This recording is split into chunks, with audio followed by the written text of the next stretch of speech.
మరి పెళ్ళి ఎప్పుడు చేసుకుంటావు అర్జున్? అప్పుడే అంత తొందర ఏమొచ్చిందిలే.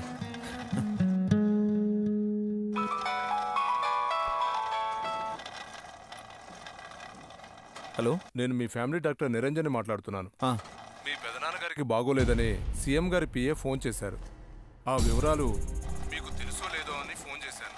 నేను వెళ్తున్నాను, మీరు కనుక్కోండి. కనుక్కుంటాను. ఓకే అర్జున్. పెదనాన్నకి బాగాలేదంట, డాక్టర్ ఫోన్ చేశాడు.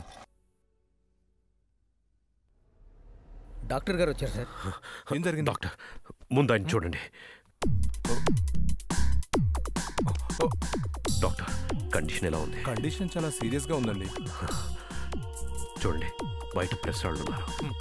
కండిషన్ చాలా నార్మల్గా ఉందని చెప్పండి, అనుమానం రానియదు. అదే చెప్పండి. ఓకే, వెళ్ళండి వెళ్ళండి, గో. బయట ప్రెస్ వాళ్ళతో మనం చాలా జాగ్రత్తగా మాట్లాడాలి. ఓకే, నేనేం మాట్లాడినా నువ్వు తల అలాగే ఓవర్ యాక్షన్ చేయమాక. ఓకే పద.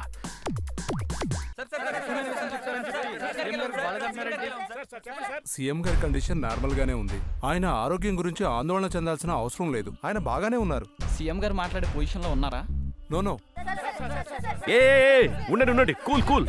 ప్రెసెంట్ ఏంటి మీద పడిపోవడమేనా? ఉండండి, చెప్పండమ్మా. సీఎం గారి హెల్త్ కండిషన్ నార్మల్ గానే ఉందని డాక్టర్ గారు చెప్తున్నారు, నిజమేనా? సీఎం గారు చాలా బ్రహ్మాండంగా ఉన్నారు, కాకపోతే ఆయన కొంచెం రెస్ట్ కావాలి. He's taking rest. Okay doctor గారు, మీరు చెప్పండి. మరి హలో, సేపట్లో హెల్త్ బులెటిన్ రిలీజ్ చేస్తాం. హలో, చెప్పు అర్జున్. పెదనాన్న ఒంట్లో బాగాలేదని తెలిసింది, ఇప్పుడు ఎలా ఉంది? నువ్వు పోరా. పెదనాన్న బాగానే ఉన్నాడు కదా? ఆయన బాగానే ఉన్నారు, కాకపోతే కొంచెం రెస్ట్ కావాలి. బై ద వే, ఆయన మీకు ముఖ్యమైన విషయం చెప్పమన్నాడయ్యా. ఏంటి బావా అది? ఇది ఫోన్లో చెప్పే మ్యాటర్ కాదు అర్జున్.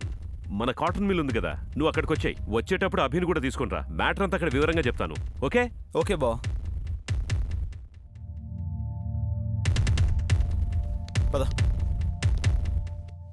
సీఎం గారి హెల్త్ కండిషన్ నార్మల్గా ఉందని డాక్టర్ నిరంజన్ గారు, సీఎం అల్లుడు చెప్తున్నారు.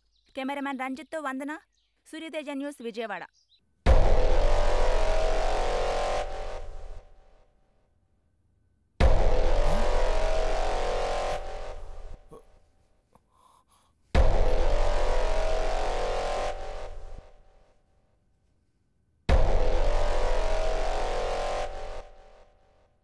హలో బాబు,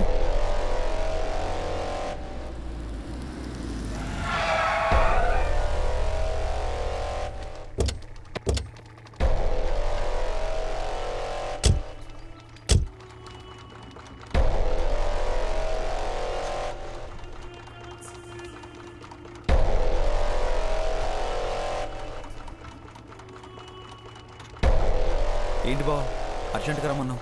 మీ దగ్గర విజయవాడకి సంబంధించిన మర్డర్స్, కిడ్నాప్స్ ప్రూఫ్స్ ఉన్నాయంట కదా అని మావయ్య చెప్పారు. అవి నాకు కావాలి, ఇచ్చేయండి. అలా అయితే మీకు ఇవ్వమని మాకే చెప్పచ్చుగా. ఆయన కొంటూ బాలేదు కదా. అయితే పెదనాన్న కోలుకున్నాకే ఈ విషయం గురించి ఆలోచిద్దాం. ఎందుకంటే చాలా కష్టపడి సంపాదించిన ప్రూఫ్స్ అవి. ఇంకొన్ని రోజులు ఓపిక పడితే అసలు నేరస్తుడు బయటకు వస్తాడు. అప్పటిదాకా ఆ ఎవిడెన్సెస్ పెదనాన్న అడిగినా ఇచ్చే ప్రసక్తే లేదు. అంటే మీ ఉద్దేశం, మీకు నా మీద నమ్మకం లేదా? అలా అని కాదండి, ఇవ్వగలిగే ఆప్షన్ ఉంటే మీతో ఇంతలా అడిగించుకోం కదా.